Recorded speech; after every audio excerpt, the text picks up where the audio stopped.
नमस्कार किसान साथियों, आज हम बात करेंगे बरसात में फूल गोभी की खेती के बारे में।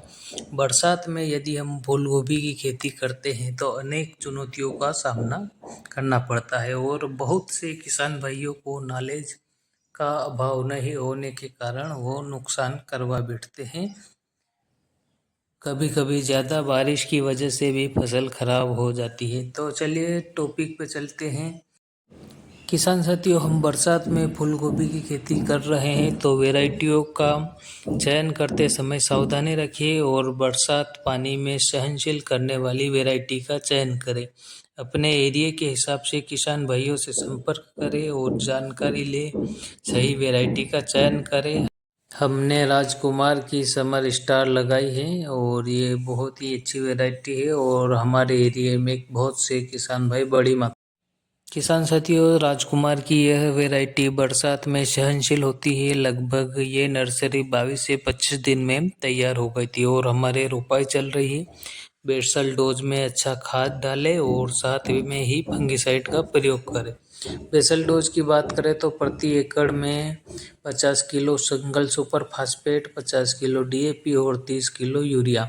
यूरिया का ज़्यादा प्रयोग नहीं करें क्योंकि बरसात में नाइट्रोजन की मात्रा अधिक होती है और गोभी में नाइट्रोजन की ज़्यादा ज़रूरत नहीं पड़ती। हम नालियाँ बनाकर रोपाई कर रहे हैं और नाली से नाली की दूरी 1.5 फुट रखी है और पौधों से पौधे की दूरी भी लगभग 1.5 फीट रखी है। क्योंकि बारिश का समय है इसलिए ज़्यादा से ज़्यादा 1 से 1.5 फुट की दूरी रखें। 1.5 फुट की दूरी रखना ज़रूरी होती है। साथियों, राजकुमार की इस वैरायटी की बात करें तो इसके फूल का वजन लगभग 500 ग्राम से 1 किलो तक होता है और रंग सफ़ेद होता है। और किसान साथियों, जिस खेत में आप गोभी की रोपाई कर रहे हैं उस खेत में जल भराव बिल्कुल भी नहीं होना चाहिए, वरना आपकी फसल खराब हो सकती है। जल निकास का उचित प्रबंधन होना जरूरी है। किसान साथियों, जिस खेत में आप गोभी की खेती कर रहे हैं उसमें यदि आप सड़ी हुई गोबर की खाद डालेंगे तो भी बहुत ही अच्छा रिजल्ट देखने को मिलेगा। और किसान साथियों, जल निकास होना ज़रूरी है, नहीं तो उसमें आपको बहुत सारे फंगस डंपिंग ऑफ की समस्या देखने को मिलेगी। और बरसात में गोभी की खेती कर रहे हैं तो रस चूसक कीट तथा इल्लियों का प्रकोप भी ज़्यादा देखने को मिलेगा। समय समय पर आप स्प्रे करते रहे और फंगस भी बहुत ज़्यादा देखने को मिलेगा। फसल की उचित देखभाल करें और यूरिया का प्रयोग कम करें, जिससे नाइट्रोजन की मात्रा कम रहेगी और नहीं तो बाद में फूल फटने की समस्या आती है।